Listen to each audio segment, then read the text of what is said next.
Good evening and welcome to TDM Talk Show. Our guest is a world-renowned strategist and professor of strategy and leadership. Brian To is an advisor and coach to Fortune 500 corporations, governments, the military. He teaches in a number of countries and places, such as mainland China, Hong Kong, and the United States.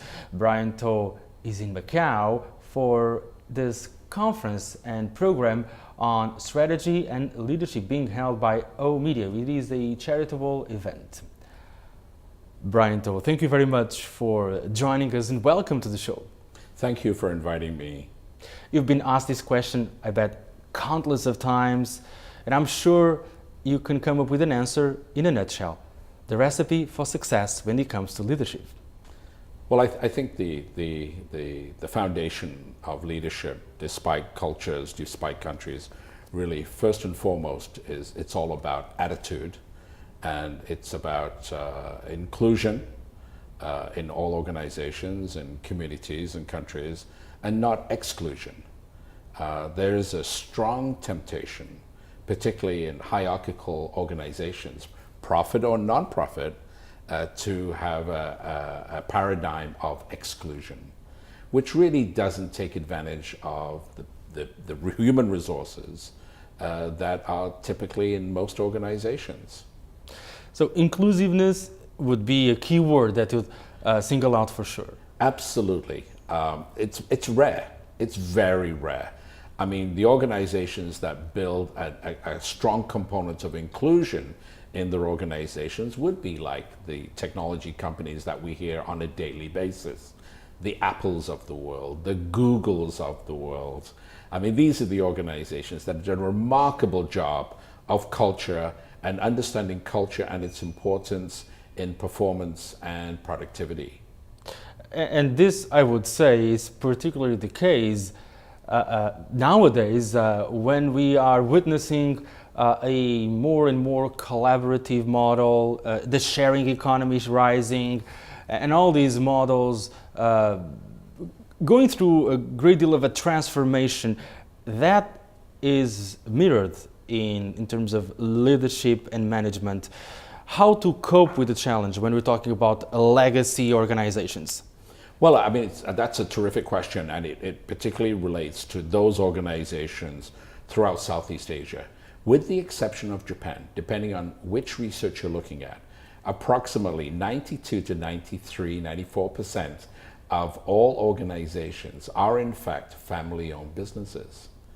And so that's a totally different culture than a lot of these organizations that are moving forward.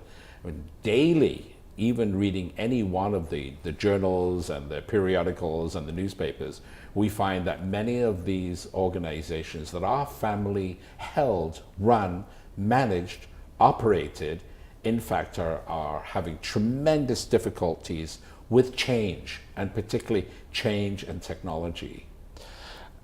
You were talking about East Asia, particularly the case of Japan, and this leads me to, I think, a fundamental question since we're here in Macau, and because you are, to a great extent, in an intersection between East and West. Your own biography is pretty telling about that. In terms of corporate culture and approach to leadership, United States vis-a-vis China, where do they meet? Where do they diverge? Well, I mean, China, I mean, it's a daily subject. It's a daily research topic. And it's a daily priority, and there's reasons for that. One is most organizations, those that are particularly large, are state-owned enterprises, and they're making a transformation from command and control to cultures that encourage participation and productivity and joint decision making. And as you know, with this last 2 years, with the decline of corruption in particularly mainland China, presents some interesting challenges for leadership and leadership change. So it's difficult. You can't obviously turn these organizations around very, very quickly. They do take time. But in the midst of hyper competition, in the midst of WTO, in the midst of, as we progress with one belt, one road, change is imminent, change is happening at more particularly rapidly, supersonic speed. These organizations need to move towards engaging competition and learning how to engage our workforces. But all habits die hard. That's true. And the saying goes, as you know, it's difficult sometimes to teach old dogs new tricks. Okay, but given the midst of technology, in the midst of change, and not just technological change, actually we have no choice. And we do have a number of startup companies in mainland China, well, just across the delta, let's say for instance in Shenzhen, which is a hub for innovation. Are you familiar with what's going on there, and to what extent this can be a sort of a model for the future of the Chinese economy? Well, what's happening in Shenzhen, I think, is particularly encouraging. Many of the factories have recently suffered losses. Many have closed. And you're right, it's become a technology hub. It's become an ideal place for startups, for example, for innovation. And as part of the Pearl River Delta plan, which I'm sure you're very familiar, it's very encouraging to see what's happening in Shenzhen. You have a very bright, a highly motivated workforce, that's also particularly entrepreneurial. Conventional wisdom, particularly in the West, would tell us that the People's Republic of China, political system is a huge obstacle. I think it's a matter of respecting policy, the national agenda, the national policies. And I think smart entrepreneurs and businessmen will learn to be collaborative with the government, but at the same time recognizing that the agenda is to push China forward as a country towards not only economic leadership, but management leadership as well, and productivity leadership. And we see that clearly evidenced by the amount of filings in terms of patents, in terms of intellectual property. So it's taking shape, the transformation in the mainland. Absolutely, it's breathtaking.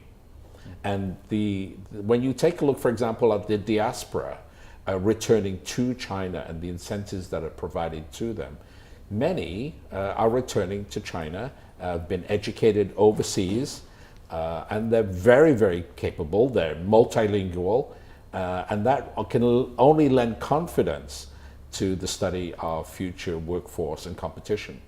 And you already have some national champions when it comes to high-end technologies, cutting-edge stuff. Well, of course, in the private sector, of course. Right.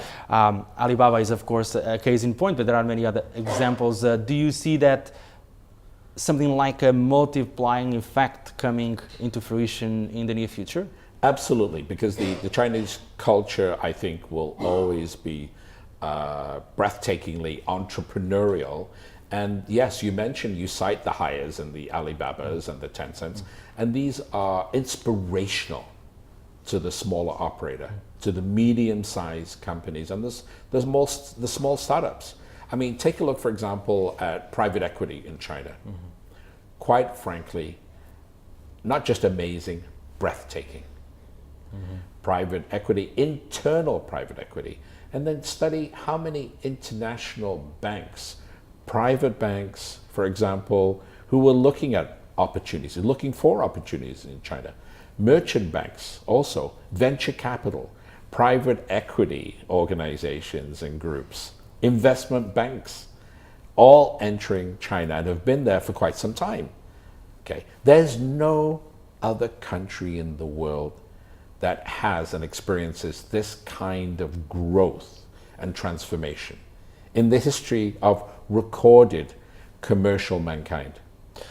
We're talking about something that is taking shape pretty much all over the country, but of course, South China, it is a very dynamic, an overly dynamic part of the world, and it's just next door. Now, talking about Macau, You're familiar with Macau. You've been visiting Macau, coming to Macau, teaching in Macau at the University of Macau, conferences, workshops, programs, etc.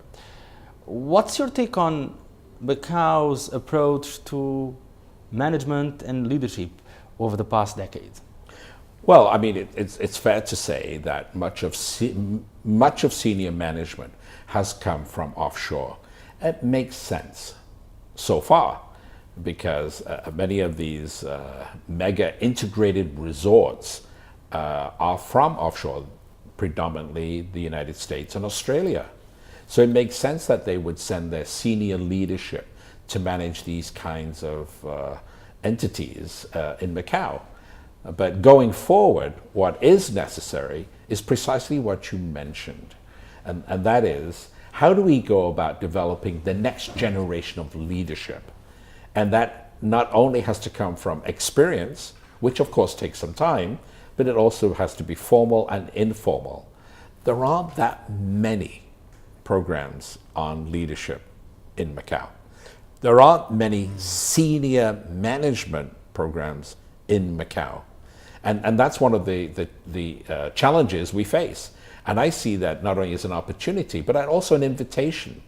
And that's precisely why we chose Macau last year and this year for our programs where the funds are entirely devoted to charity. In this case, to Philippine children, can you elaborate on that?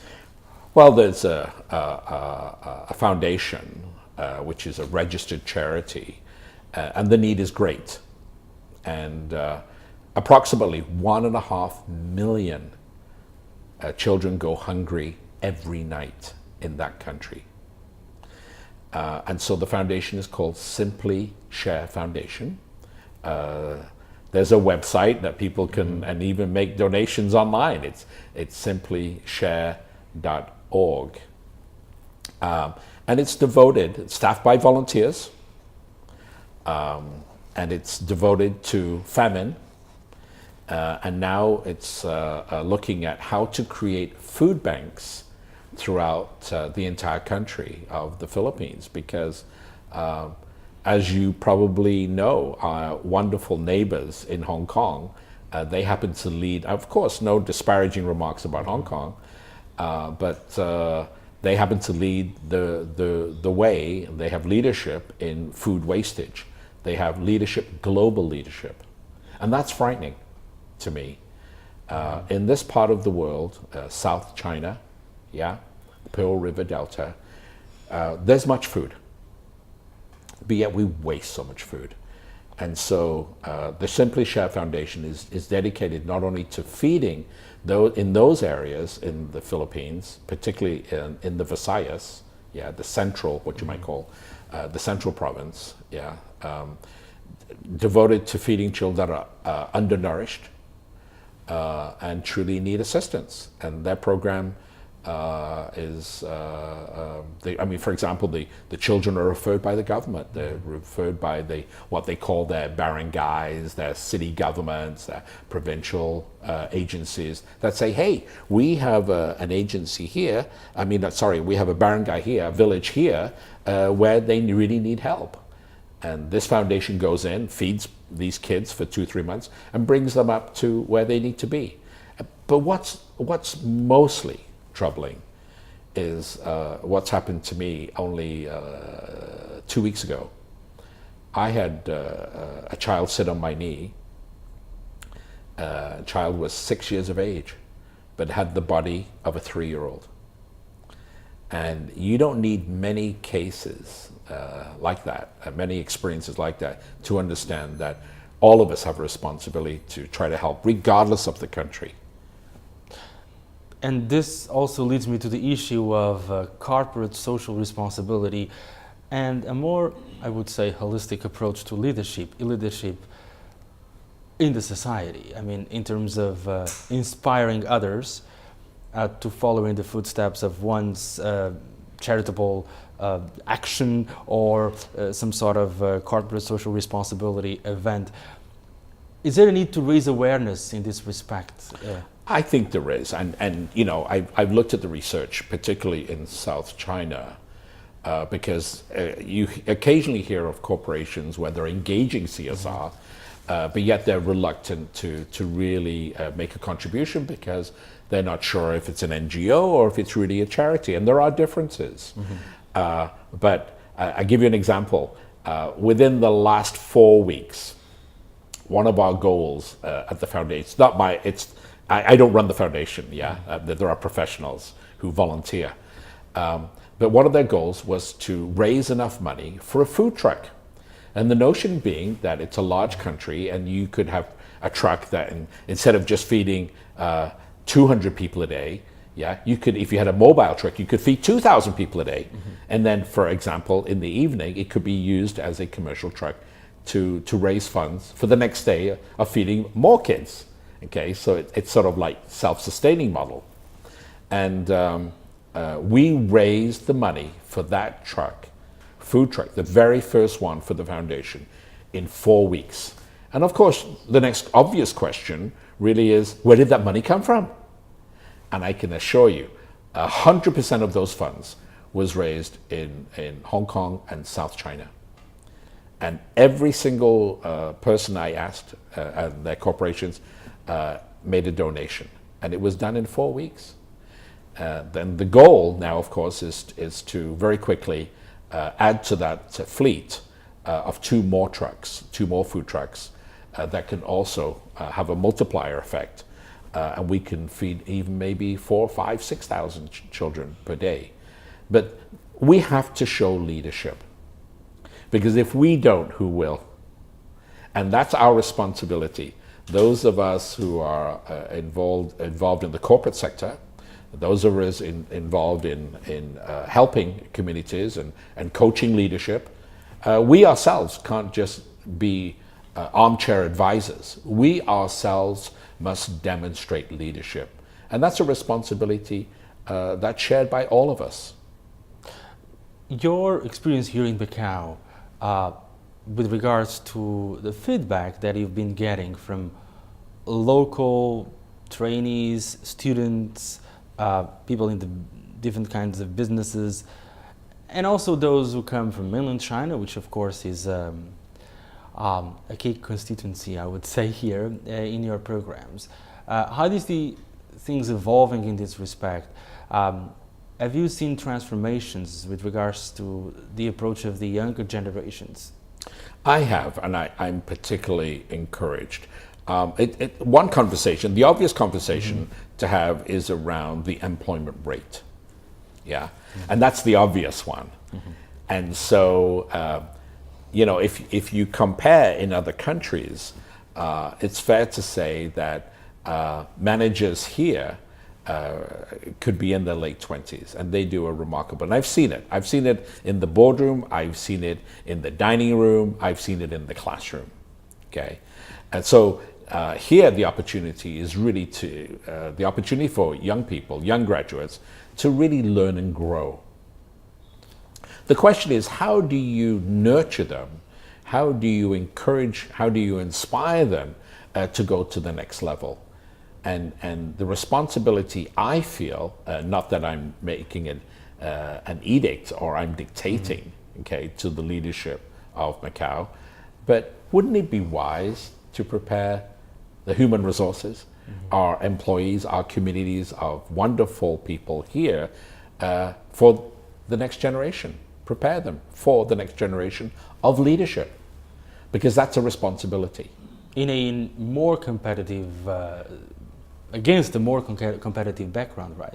Well, that's correct. But you saw what happened only last week in Manila. One day you could be operating a integrated resort, a casino operation, gaming operation, and next day you could lose your license. So we shouldn't take any of these kinds of assumptions for granted. Well, we can't, because we know what happened several years ago. Of course, everybody here in Macau is enjoying this resurgence, this regrowth, this revitalization of the numbers.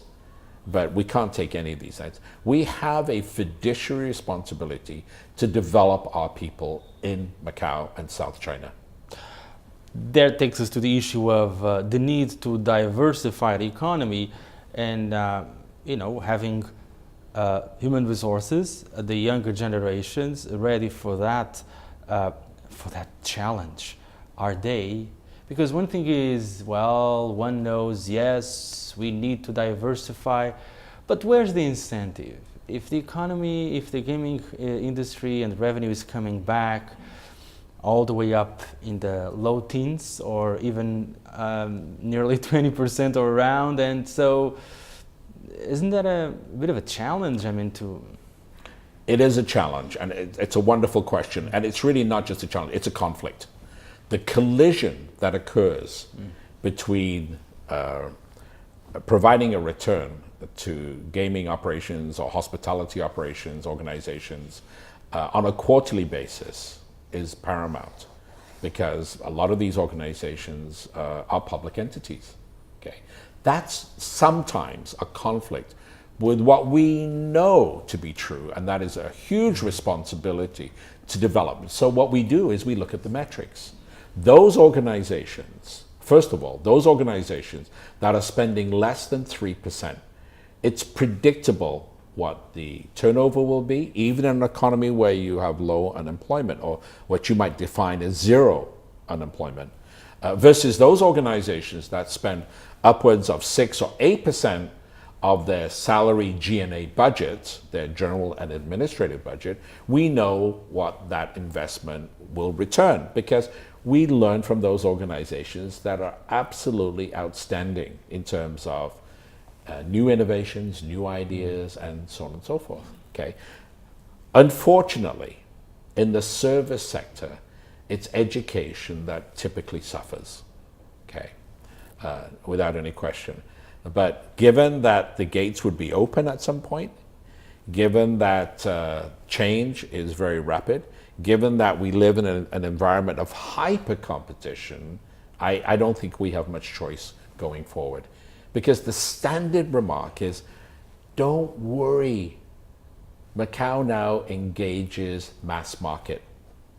But it's actually the mass market that should be concerned the most. Why is that? Because we've seen it in other countries. The ratio between gaming revenue and non-gaming revenue, we know it from that. We looked at some numbers today in this program that shows that the retail market is showing very positive signs. Very nice. But we also know that in other countries that also have gaming operations, that in the next 3 years, particularly the United States, where the 25% of those retail operations will close. And I'm sure all of your viewers and loyal fans would say, yes, they could cite an example of a shopping center or a mall, however you call here, where you could throw a bowling alley right down the aisle of a shopping center, and you wouldn't hit anybody because there's no customers. And the question is why? And they say, well, it's an integrated resort. There's always an excuse. There's always a reason. But what you should be looking at, how do we change that? How can we shape the experience of these shopping centers? How can we make them an attraction? How can we make them different? But aren't they more of the same? All these new integrated resorts that are mushrooming, well, in Cotai for sure, and those which are in the pipeline, what would be there in terms of added value, something truly different from what you've got? Well, that's right. The lack of sensitivity to something called differentiation. Right. And not just differentiation. Differentiation in the experience, the customer experience, is not really talked about so much.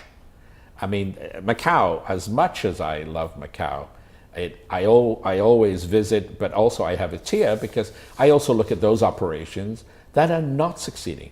Entertainment events. You have 2 or 3 entertainment venues, but you don't have 30.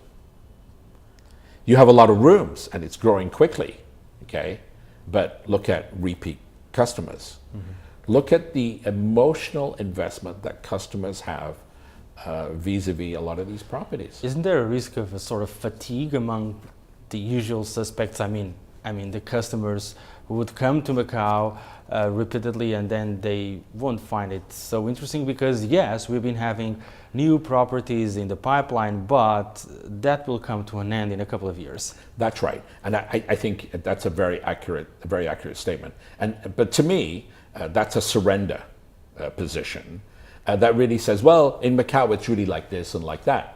But look at Macau 20 years ago. It wasn't like this and like that. It was entirely different. There were few properties, but of course they were mostly the same. But to actually take a behavioral approach is something entirely different. And there's classic cases of this.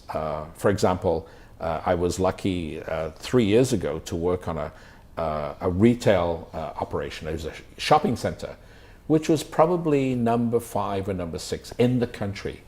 Today, without any capital investment, it's number 1 on a revenue per square foot basis. And the question is why? If you didn't renovate, which is the classic approach, if you didn't make changes, if you didn't put a new roof, if you didn't put wallpaper, if you didn't change the light bulbs, what on earth did you do? And what we changed was the experience.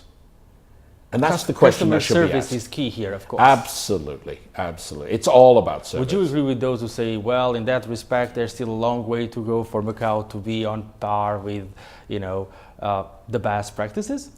Yeah, that's again, I look at that respectfully as a surrender strategy. It's like, well, it's like that, so it's going to be like that. And a strategy is more than that. Strategy is deliberate. And strategy is being humble enough to ask the right questions and then being prepared to move towards the kind of outcomes that you enjoy. And we've seen that. We've seen it in Shanghai, for example. We're seeing it today in Miami with their new retail plans. But we're also seeing all over the country, in the United States and in certain parts of Europe, where that's not the case, where it's huge closures.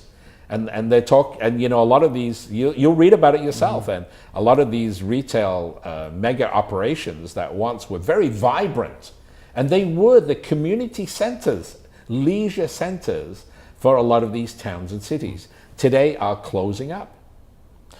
One last question. I'd like to hook up what you were saying with the issue of course, looking ahead of well, it's a buzzword, millennials. I mean, as customers, as leaders, leadership challenges when it comes to dealing with millennials, but also as consumers. They highly treasure and value experience.